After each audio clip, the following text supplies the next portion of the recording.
Um, well, good morning, good afternoon, or good evening, wherever you are.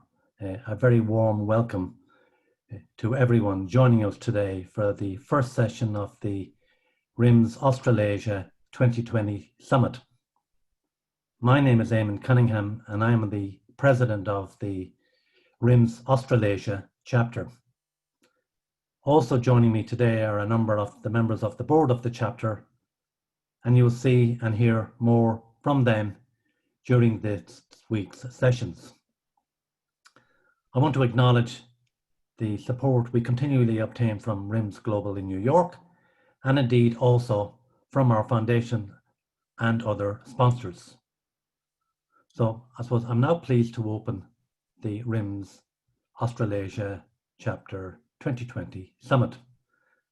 I acknowledge the traditional custodians of the various lands on which we work today and the Aboriginal and Torres Strait Islander people participating in this session. I pay my respects to elders past, present and emerging. The title of our summit is Influence of the Unseen. We decided on this title back in early January. At the time, we were looking to run a risk summit designed to increase awareness of those low probability, high impact events that can catch you unawares. Little did we know then that we had just decided on the title of an event playbook that was about to unleash itself on this planet of ours with such devastating impact. Our industry is going through a massive makeover, and as a consequence, you no doubt have an increased thirst for knowledge.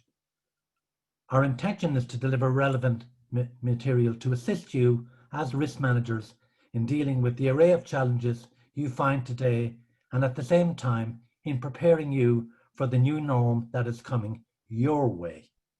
I am sure you'll find all of the 12 sessions scheduled over the next 4 days very useful.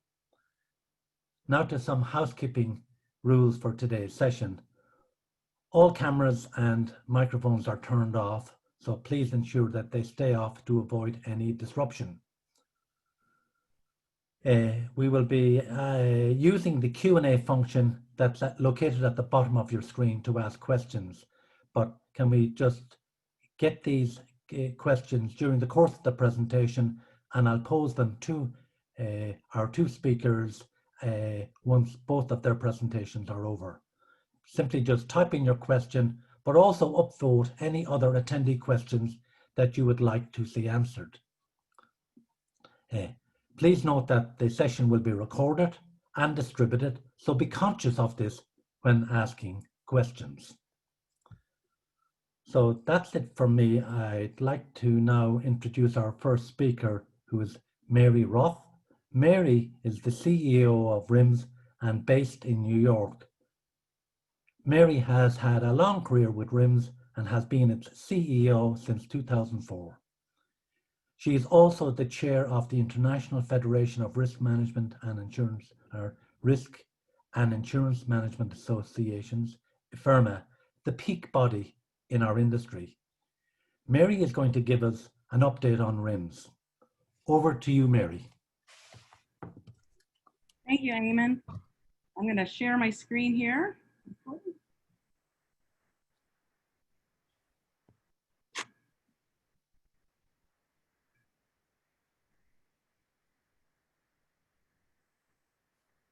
Well, good day, everyone, and I really appreciate being able to spend some time with you today. I'm joining you from the very southern point of New Jersey in the United States because, unfortunately, like many other events this year, I could not be with you in person, and we are doing this virtually.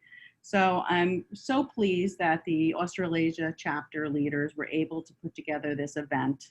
And hoping that in 2021 we'll be back to meeting face to face. But when January of 2020 started this year, I didn't have any expectation that our lives would change in such drastic measures.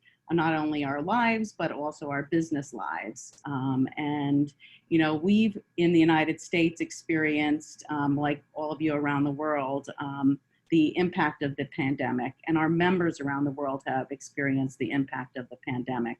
But in addition to that, everything seems to be coming together. We have hurricanes, we have wildfires like you had in Australia, and we have D&I issues in the United States. So all of this, in the midst of now coming into a presidential election, it's made for quite a year for the risk profession. And you're going to hear a little bit from Laura later on really what is happening on the ground with the risk managers. So as you all probably know, for the first time in my career at RIMS, and I've been with RIMS for 35 years, this RIMS 2020 in Denver would have been my 34th annual consecutive RIMS annual conference and exhibition. And it was an emotional and a challenging decision to make, but obviously it was the right decision to make for the organization and for our attendees and our members. And we're hoping that in the future we will be once again able to come together. You know, this event engages over 10,000 professionals, 400 exhibitors, a whole city, and every part of a city that puts a lot of heart and soul into a RIMS annual conference. And it was certainly not a happy time in our lives, but we all rebound and we are all resilient. And our chapters are key to that. Our chapters really came to the occasion and started putting on virtual events because they couldn't meet in person.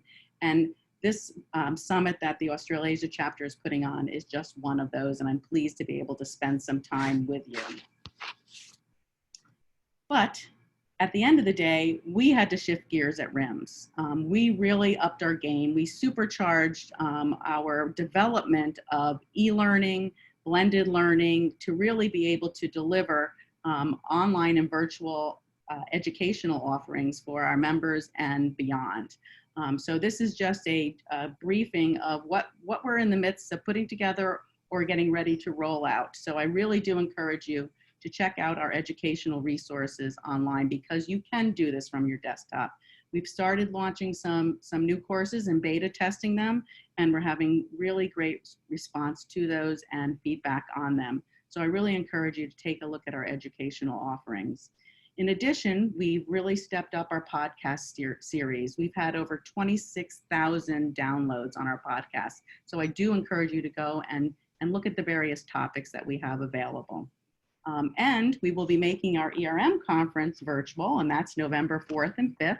So anyone can attend because it will be made on demand afterwards. So depending on your time zone, you can certainly take advantage of the ERM conference. In addition, we are really,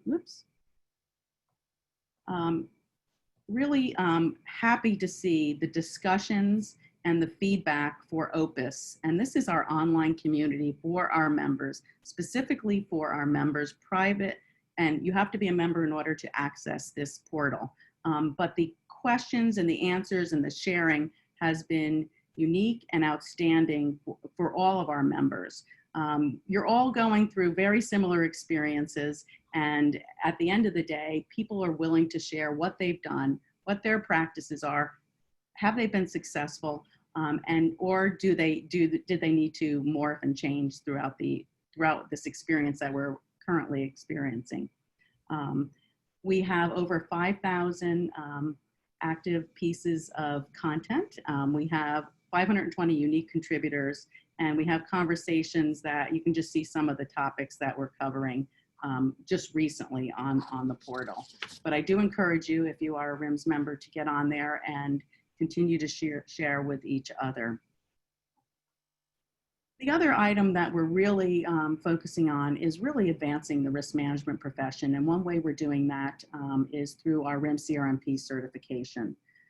We started this certification about 3 years ago. We currently have over 300 people approved to take the exams in addition to those that already are certified. So at after this event, we will be sending out everyone who's in attendance a special offer to attend a workshop or a online course for the RIMS CRMP. So look for that in your email afterwards. But this certification really is to really elevate the risk management profession in the eyes of the business community, to really make sure that who people are employing have the competencies to successfully manage the risk practice within their organizations. And we hope that many of you on the call will look into it, will take advantage of our offer, and really try to participate in this certification. It's been a challenging year. It's been a great year, and part of that is because of the volunteers that we have working for us every day at our chapters, on our committees, on our councils, helping us develop educational programming. And we couldn't do it without a resilient and active community. And part of that is our chapter leaders, but also the current president of RIMS, who really kind of leads the charge. So I'm going to throw it back to Eamon to introduce RIMS 2020 president, and it's all yours, Eamon. Thank you, Mary. Our next speaker is Laura Langon. Laura has had more than 20 years experience in our industry. She holds a Doctor of Jurisprudence and an MBA, but importantly for us, Laura is the RIMS 2020 president. And as if this did not keep her fully occupied, Laura's daytime, and I'm sure nighttime job as well, is head of insurance operations at Airbnb. Her presentation is entitled Disrupting the Disruptors, 2020's Risk Management Opportunities.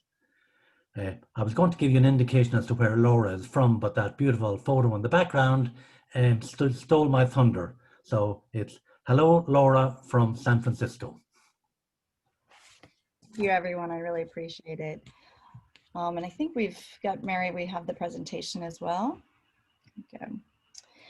So I really wish I were down under with you. I thought about actually putting up, I think it's the bridge in Sydney, and then I thought about some of the, the other New Zealand, I really am missing the opportunity to be with you in person, all of you. And for me, what's been so incredible this year is that with every downside, there's always an upside. Lucky me, I'm the first virtual president, and I think coming from Silicon Valley, it's probably appropriate. So I have to look at all the upside. With that said, I'm the first president of the board who has had the opportunity to cancel our annual conference. So like Mary, there's a first for everyone. And I really questioned and looked at this, coming into January. I was with several of you, I believe in Florida, at our leadership conference, really setting the tone for the year and thinking through everything we were going to do. And frankly, when COVID hit and then additional things, I looked back and said to myself, what happened? Why was I chosen? Why am I here at this time? What am I here to do? And I really looked at myself and said, I'm here to step up. I'm here to volunteer. I'm here to do whatever I can do for our members, for our profession. And with that said, early on, I had created my theme. Every president creates a theme. And my theme was really dare to be different. I just didn't know what that meant at that time. And really when I was coming into the year, and I've been on the board for 4 years prior as well, so very much in keeping with the theme of our strategy in terms of global expansion, in terms of certification, in terms of really elevating our role in risk management, I was also really wanted to challenge each one of us and myself. And I'll tell you a little bit about that journey at Airbnb, because really at the end of the day, it's all about us volunteering. It's about us seeking professional development, raising our game individually and as a collective group. It's about advocating for ourselves and our profession overall. It's about contributing and contributing with our peers. You looked at Opus, you know, what's so amazing is that now actually with this technology, we are actually communicating and sharing more. I've been on more chapter leadership meetings where we've had over 100 people. Our D&I advisory council, we put on the Black Lives Matters, and I have to say we had over 500 people attending. And I'm excited. I'm excited about our new ways of working. While I want to be together, I'm excited that we can connect and reach people who really want to be together dealing with these issues. So with that said, you know, my challenge around stepping out was really about daring risk professionals to embrace all these new perspectives. I just didn't know it was going to like hit us, right? Like Mary said, I think RIMS volunteers are really, you're doing an amazing job, and I applaud everyone here putting this on. This is incredible. But I want to challenge us a little bit more. And I step back and I keep constantly thinking to myself, am I doing enough in my organization, right? Am I challenging my board and my senior leadership? Am I really considered a strategic advisor? And am I speaking up, right? Am I asking for the resources that I need? Many of us know that we don't have the resources that we need in our profession. Many of us are middle line managers. Many of us are forcing boards to think differently. And so I want to challenge you as you continue on your journey, seeking certification, seeking your journey in your profession. I want to challenge you to think about how you show up every single day. And I think this is a great opportunity over the next couple of days to really think through what skills do you need, what else do you need, how else can you network, and what are your opportunities for advancement. So I'll tell you a little bit about Airbnb, and this totally goes with my theme. I was doing fine. I was working for PayPal, fintech company, and I had the opportunity to work for them when they separated from eBay. So really interesting company, obviously standing up a $15 billion startup at the time. So that was really interesting. When the opportunity for Airbnb came, it was my first opportunity to be with a non-public organization.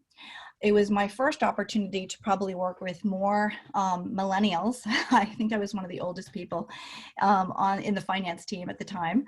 That's since changed, luckily, but and I really had the opportunity to start ground up, to lead an operations group, set up a captive literally in 90 days, hire several people in actuarial, claims, etc., and bring in host protection products. So we have product insurances. Insurance products are really core to our strategy of making people, you know, allowing them to feel comfortable to actually list their accommodations. We protect them, if you will, from an insurance perspective. So there's a lot of strategy tied to insurance product development, so affinity types of programs, but also the corporate risk management. My opportunity was really to support an overarching team and building that foundation. And I asked myself, do I want to do this in my stage of my career? And the thing that was coming to me was that I was very uncomfortable with doing this. I didn't think I could actually work for a nonprofit. I didn't think I could really work with more millennials, especially when our CEOs are basically 37 years old, right? How am I going to do that? And I said to myself, you know, this is really my opportunity to feel uncomfortable, to dare to do different things, to keep learning, to keep aspiring. And it's been quite a ride, to say the least. You know, at the end of the day, we may be a small little startup, if you will, in the Bay Area, but we are still large. And when you think about it, we have almost 1 billion guest arrivals to date in our company. We have over 7 million accommodations, if you will, listings on our website in 220 countries around the world. Just try getting insurance in 220 countries when you think about developing product for our programs. I think some of our insurance partners they're in about 89 countries. So just think about, you know, that complexity. But we're in over 100 cities for experiences. So not only do we do accommodation listings, but we also have our experiences where we try to create an intimate experience, live experiences. Now they're all online, but something to do, right, when you're on your stay. We have grown significantly. We have actually downsized significantly since COVID. But frankly, we're a more nimble company. I think the interesting thing is that, this year we were on a real journey to continue our growth, significant growth. And of course, then COVID hit, and it hit this industry hard, just like RIMS. It hit us hard. And, when you think about travel and hospitality, when you think about entertainment, this is everything right now. The beauty is we still are a tech company. We deliver services in a very different way.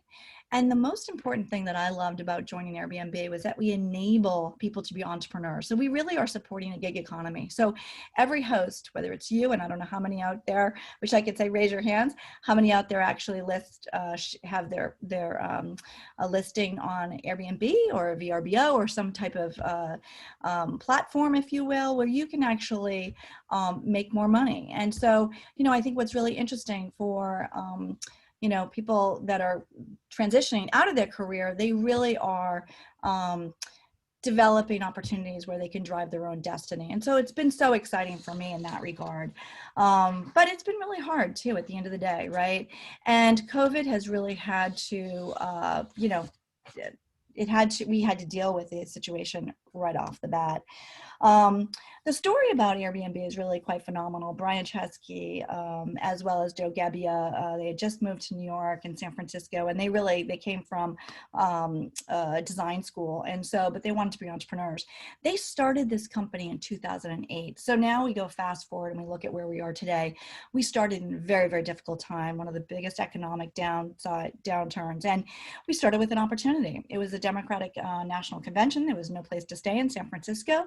And so they had the concept of just an airbed, blow it up and get a website, and there you go. Now you can start renting out an airbed. So it was truly Airbnb. It was bed and breakfast, right? So at the end of the day, we really did have an opportunity to get up and running and service a niche that couldn't be serviced at the time.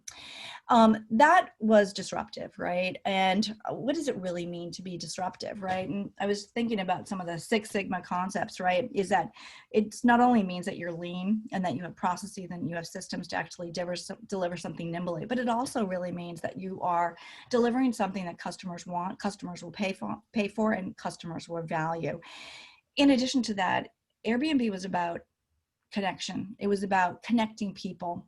So while it's a platform, while you think people are not being connected, it was all about intimacy and making sure that people did connect with each other, and they had a much better experience staying at Airbnbs than some hotels, for example. People wanted connections. They wanted to stay in local communities. So the founders they realized that they had a differentiator in the marketplace to the traditional hospitality industry. And with that, we were growing. Airbnb is now a multi-billion-dollar company. Well, COVID hit us hard. At the end of the day, all travel stopped, right? And this is a McKinsey report. You might have seen this. It really has about, behaviors during COVID. I believe it was, for us, it was March 14th. I still remember the day when, we wanted to make sure we protected our guest, protected our host, and we stopped all travel.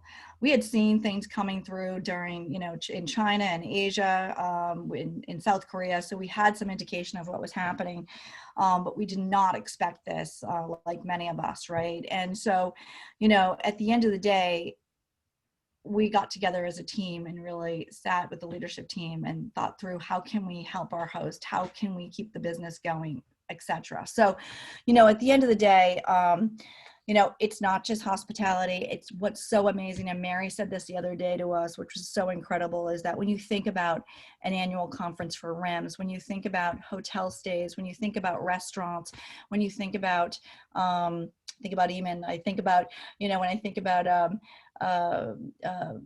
places to visit in terms of, stores, etc. That is foundational to our economy, and it employs so many people, right? And so, it fosters additional industries. And so we are truly connected. And I think this is a real interesting story to be able to see how connected we really are, how connected we are in our supply chain, how connected we are in terms of delivery of services and goods, and how this has really impacted us worldwide. So with that said, I feel for everybody that's been impacted, and we will weather this as well.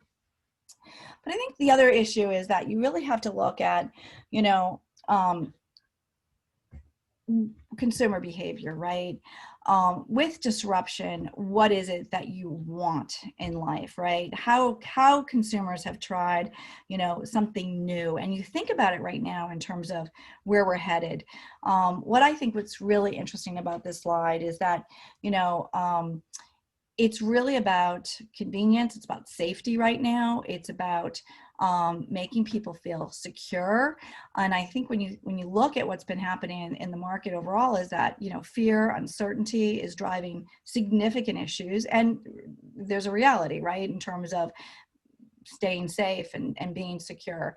There's also other issues that COVID is just basically totally a life-changing event, and things will eventually stabilize. However, we believe customers will return, but we are seeing that customers are going to return in a totally different way.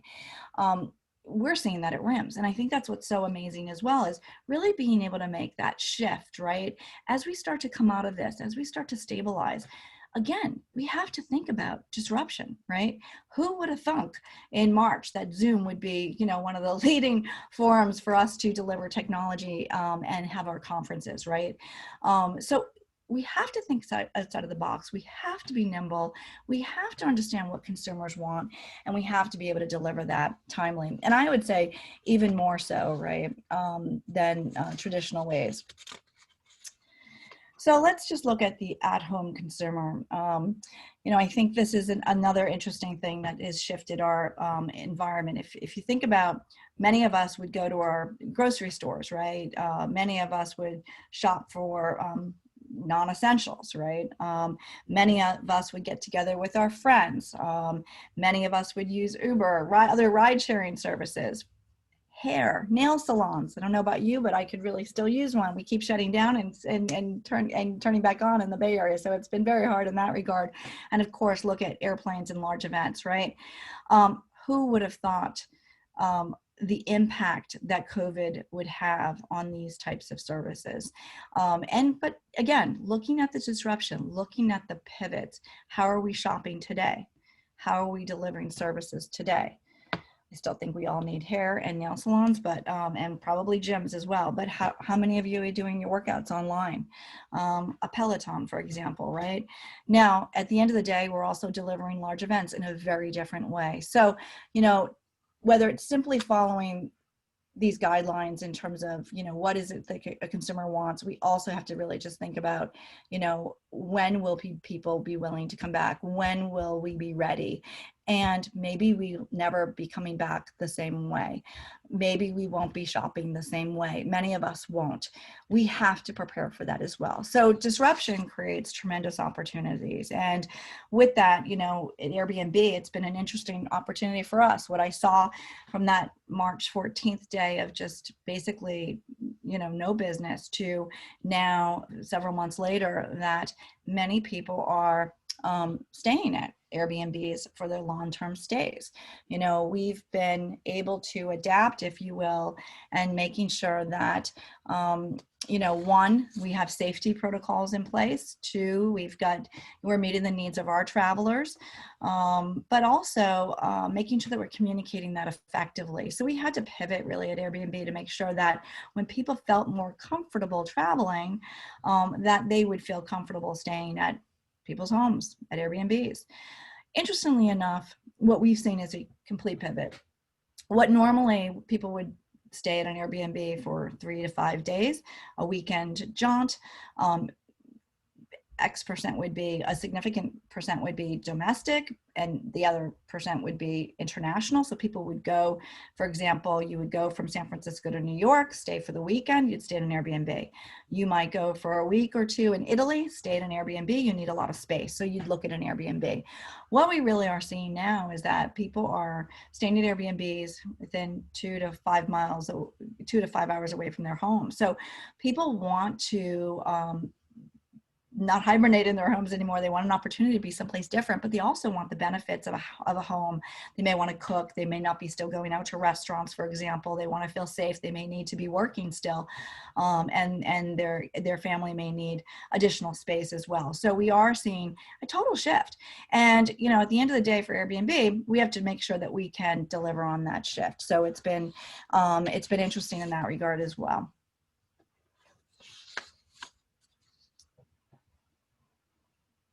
So at the end of the day, sorry, you can go back one. So at the end of the day, COVID-19 forced many organizations to make this shift, right?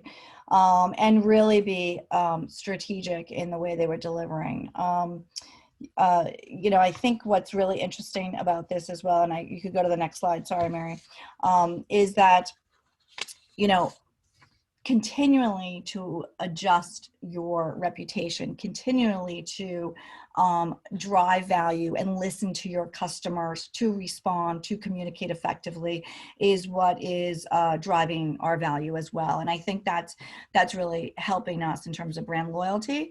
And in addition to that, we've done some other things, right? So we're a very altruistic company in terms of making sure that first responders have a place to stay. What we also saw in COVID-19 is that first responders couldn't go home to their families, fear of infecting others.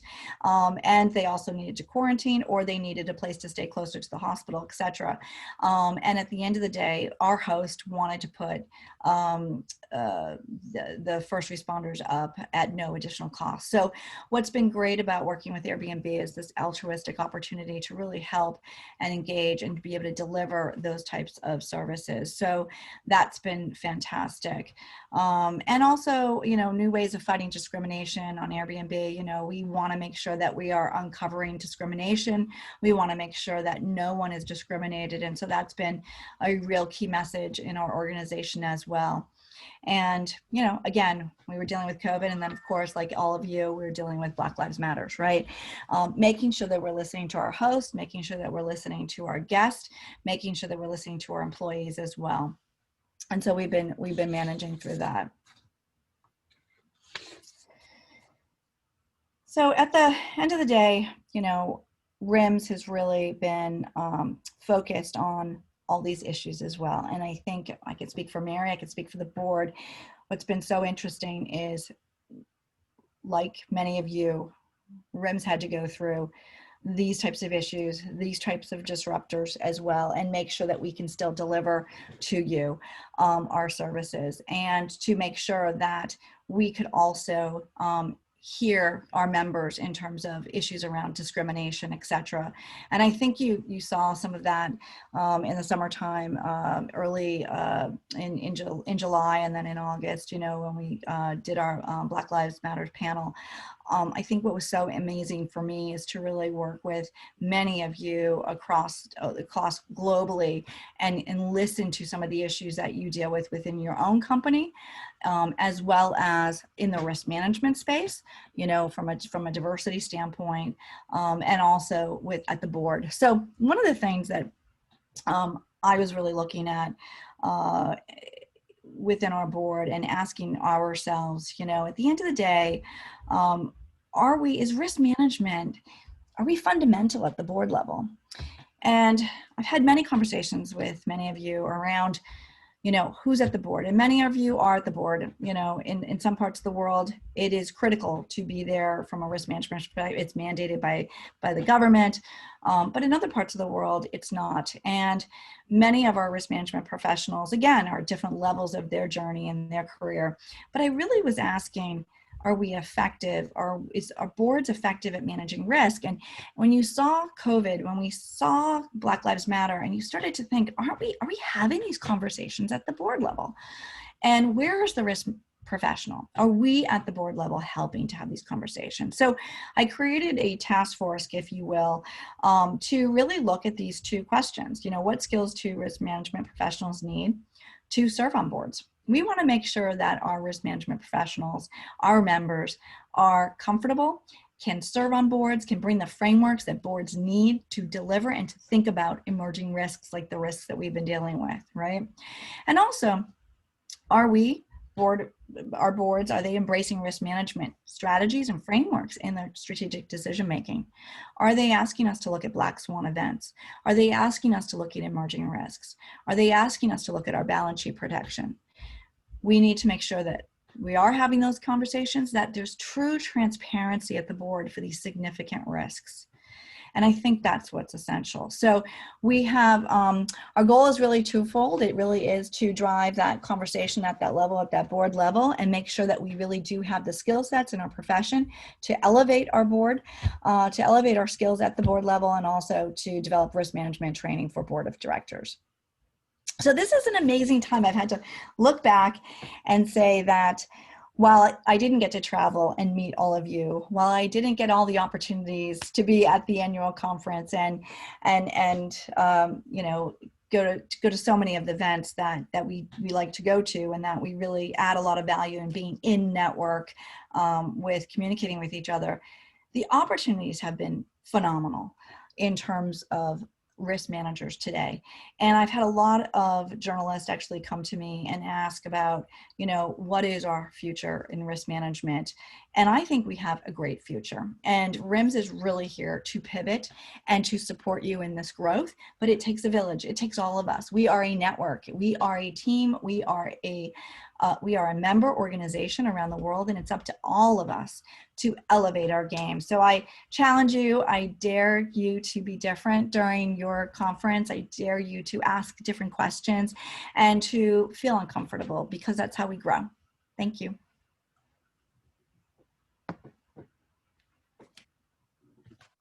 Thanks, Laura. Thank you so much. Can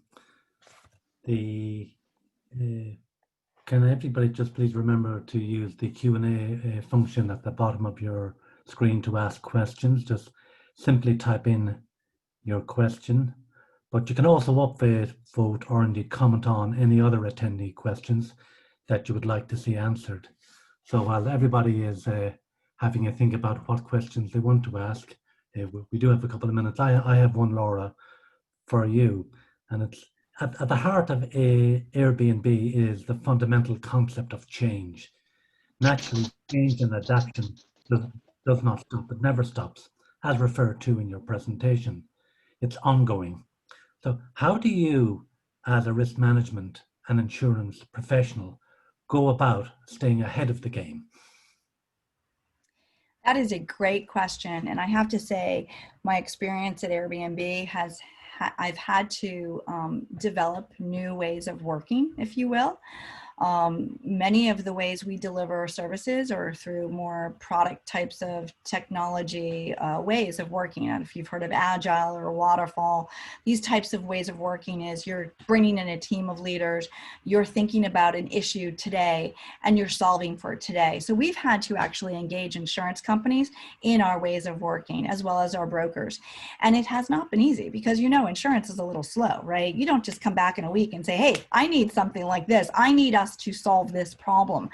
And so we've had to really work with our insurance community. We call it AirInsure. So we've set up AirInsure, in which we engage our brokers as well as our insurance companies to think through, you know, one, really get to know us, two, really understand our ways of working and adapt those ways. And it's not easy, to say the least. It's not even easy for me.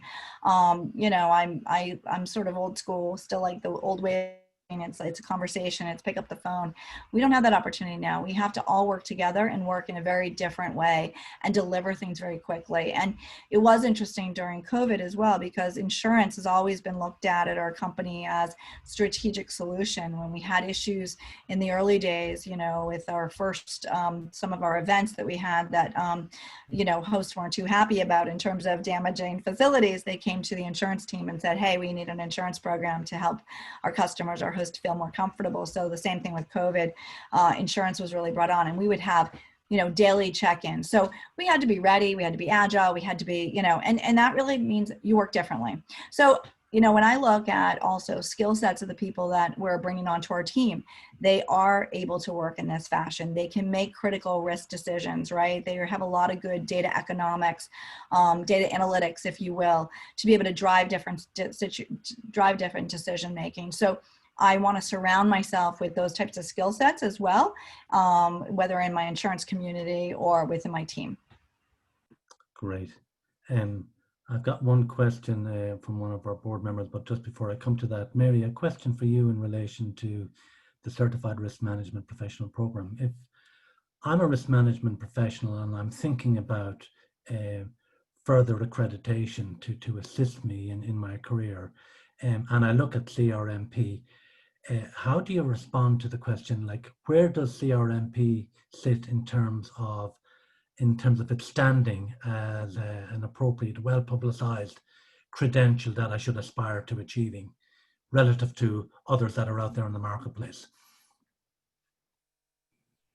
Well, as I mentioned earlier, we're 3 years young, and part of our goal with getting it accredited by as an ISO accredited certification was to make sure that it was fit globally, to be recognized globally, to make sure that we were putting out our best product and really making sure that as it grows, that we go into businesses, that we go into companies and really discuss the benefits of that. We go to recruiters, we go to HR professionals, we provide, you know, and in addition, it's a lifelong learning experience when you're getting certified. So you're not only learning and experience at one point in time, you're continuing that education. So, you know, we have a ways to go in order to make sure that it is the global standard, but that is our goal, our lofty goal, I guess you would call it. But the more people that attain the certification, the better traction it gets. And, you know, we have a number of people in the pipeline. Unfortunately, with COVID, the certification exams were given at testing centers. So the testing centers were not able to be open, but they are now some of them are starting to reopen. And we are also looking to working on getting it be an online exam, proctored online exam, to make it even easier for people to sit for the exam. But it is our hope that one day this will be the certification that companies will look for in their risk professionals from a hiring perspective. And we're already seeing it on job openings, and we're seeing it on JDs. So it's, I think it's making its move, and we still have a lot of traction to make on it. Great. Thanks, Mary. We've got a question from Deb Barnes, one of our board members on the Risk Australasia chapter board. And it's probably a question for both Laura and indeed Mary. And it's, first of all, Deb mentioned that it was a great presentation. Thank you both. But could you please elaborate on the skill set needed for risk professionals to be effective corporate board members? What do you see as the 3 most important attributes they have? Laura, maybe if you want to have a stab at this first, and then I'll ask Mary to respond. Sure. You know, I believe communication skills are essential, right? You have to be able to communicate broadly to a very different audience, right? And you have to be able to be, you know, enterprise wide, so strategic in nature. What I often hear from board members, public boards, is that, you know, maybe risk managers are very specialized, that we come in it with very, you know, specifically in our own world, whether it be, you know, the health and safety of people or fire safety, etc. You know, you think about, how do we communicate to a board that we don't lose them in our conversation? So communication skills at the highest level is critical. I think the other side is don't be afraid to speak. You know, I think we wait to be asked to come to the table in our profession versus delivering frameworks and being bullish that we really do know that organizations will do well if they have these frameworks. Don't be afraid. Don't wait for anyone to ask.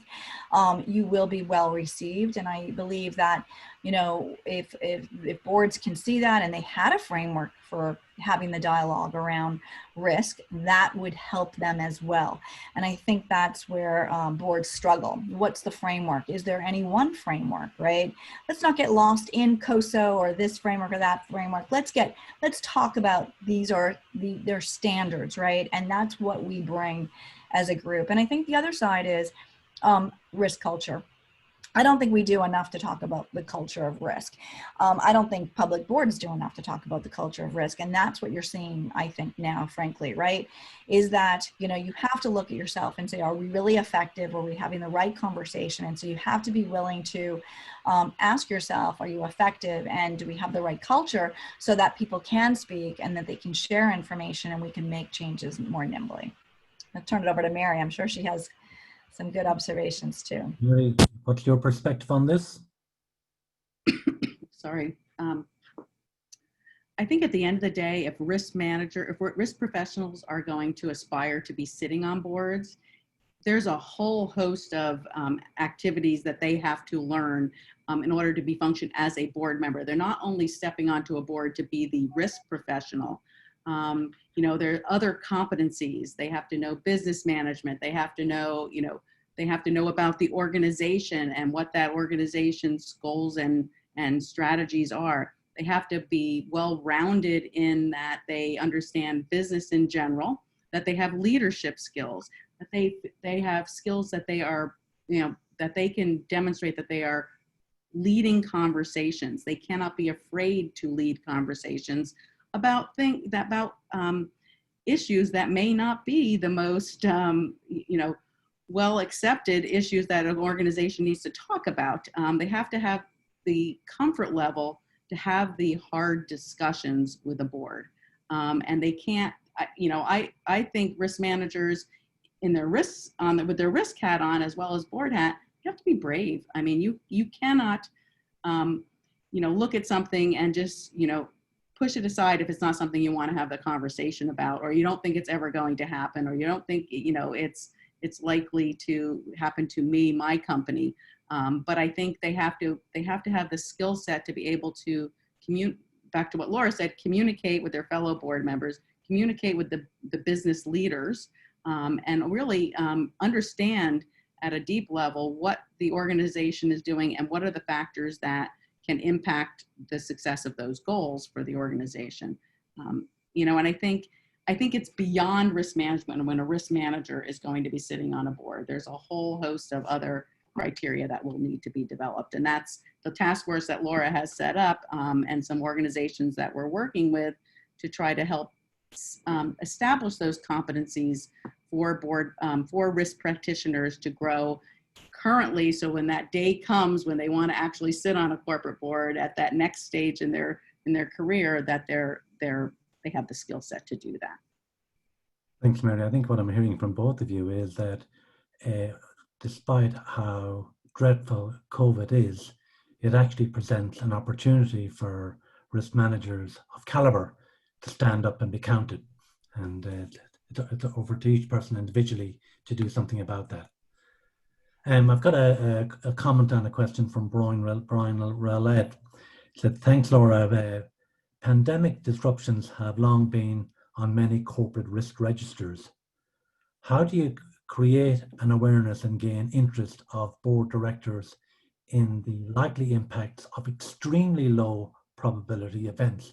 That is, many consequence scenarios often are not considered as credible events. Yeah, that's a great question. And you know, we were talking about this in some networking sessions, and, you know, basically the question was how many risk managers actually offered up some pandemic solution over the last year to their management. And I would argue more of us did, of course, right? And we raised the issue. I think when you think through who's at the board again, most of the time we're talking about an audit in a risk committee. And if you think about audit, it's more financially driven.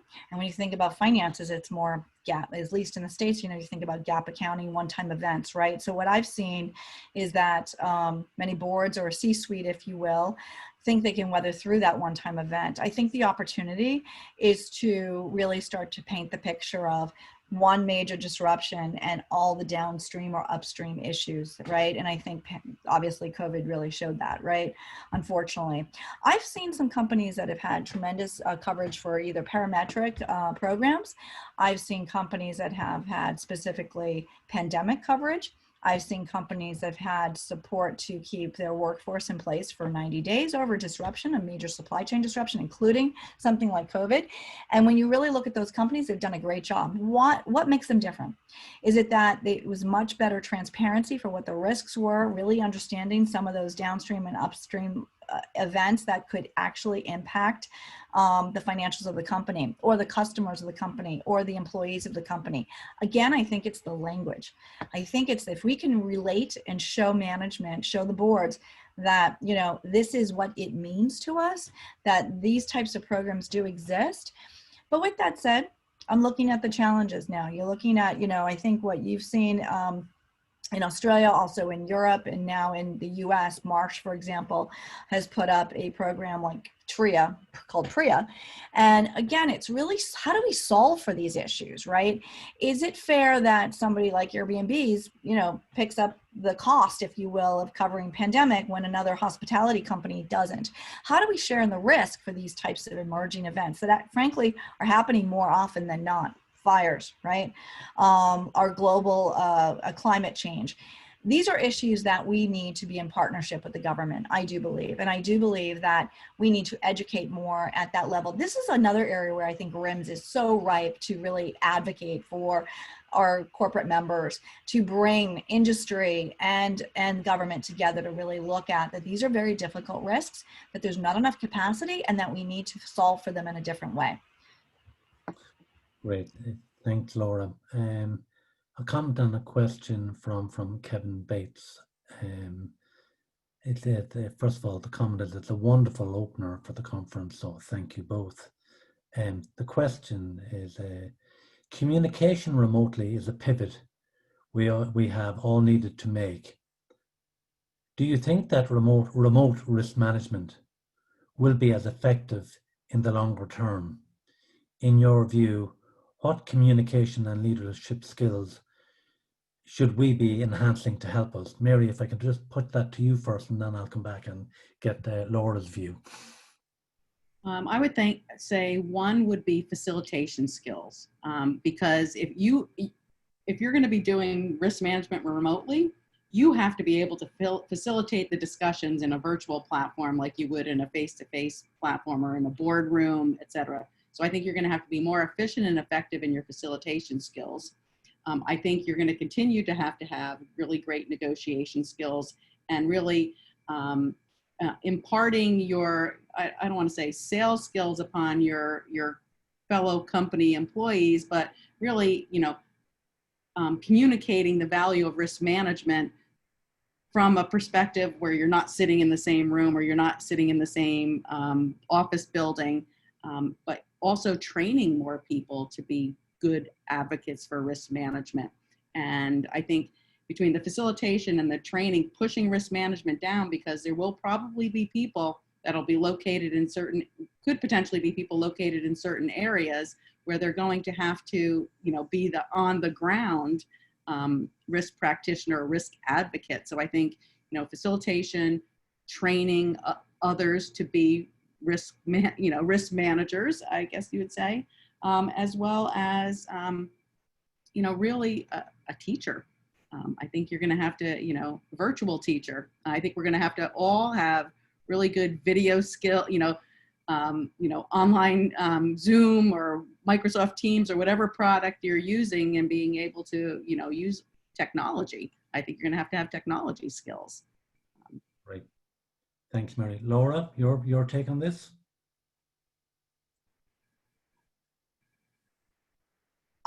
Everything Mary said. I mean, the reality is that, but again, I think, some of those project management skills that are done virtually as well, right? How do you keep, your brokers on task? How do you keep the markets on task? How do you deliver what you need to deliver in a quick period of time? You know, and the other side is I actually think, you know, having done Zoom now, you know, every day I'm on Zoom and I'm working with the markets. Sometimes I actually find it a little bit more intimate, which is very interesting, right?